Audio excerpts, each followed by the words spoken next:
মধ্যপ্রাচ্যে আবারও উত্তেজনা চরমে। ইরান, ইসরায়েল এবং যুক্তরাষ্ট্রকে ঘিরে বিশ্ব রাজনীতি এখন নতুন এক মোড়ে দাঁড়িয়ে। শক্তির দিক থেকে তুলনা করলে অনেকেই মনে করেন যুক্তরাষ্ট্র এবং ইসরায়েলের সঙ্গে সরাসরি লড়াই করা কোনো দেশের পক্ষে সহজ নয়। কিন্তু সাম্প্রতিক সংঘাতের আলোচনা বারবার উঠে আসছে একটি প্রশ্ন: ইরান কি সত্যি এই শক্ত প্রতিরোধ গড়ে তুলতে পারছে? বিশ্লেষকদের মধ্যে সরাসরি যুদ্ধ একা থাকলেও প্রযুক্তিগতভাবে ইরান পুরোপুরি একা নয়। আন্তর্জাতিক রাজনীতির জটিল সমীকরণে রাশিয়া ও চীনের মতো শক্তিধর দেশগুলোর সঙ্গে ইরানের ঘনিষ্ঠ সম্পর্ক এই সংঘাতের আরো জটিল করে তুলেছে। বিশ্লেষকদের দাবি, আধুনিক স্যাটেলাইট প্রযুক্তি, নেভিগেশন সিস্টেম এবং ইলেকট্রনিক যুদ্ধ প্রযুক্তি আজকের যুদ্ধে বড় ভূমিকা রাখছে। এসব প্রযুক্তির মাধ্যমে শত্রুর গতিবিধি পর্যবেক্ষণ করা, লক্ষ্য নির্ধারণ করা এবং যোগাযোগের ব্যবস্থা বিঘ্ন ঘটানো সম্ভব। এছাড়াও আধুনিক ক্ষেপণাস্ত্র প্রযুক্তি ও ড্রোন ব্যবহারের ফলে যুদ্ধের ধরন অনেকটাই বদলে গেছে। একটি মিসাইল আকাশে উড়ে একাধিক অংশে বিভক্ত হয়ে বিভিন্ন লক্ষ্যবস্তুতে আঘাত হানতে পারে,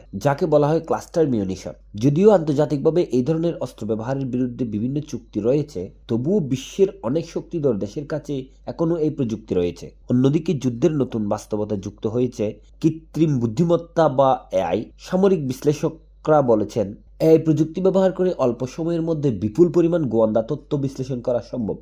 ফলে দ্রুত টার্গেট নির্ধারণ করা যায় এবং হামলার সিদ্ধান্ত নেওয়া সহজ হয়।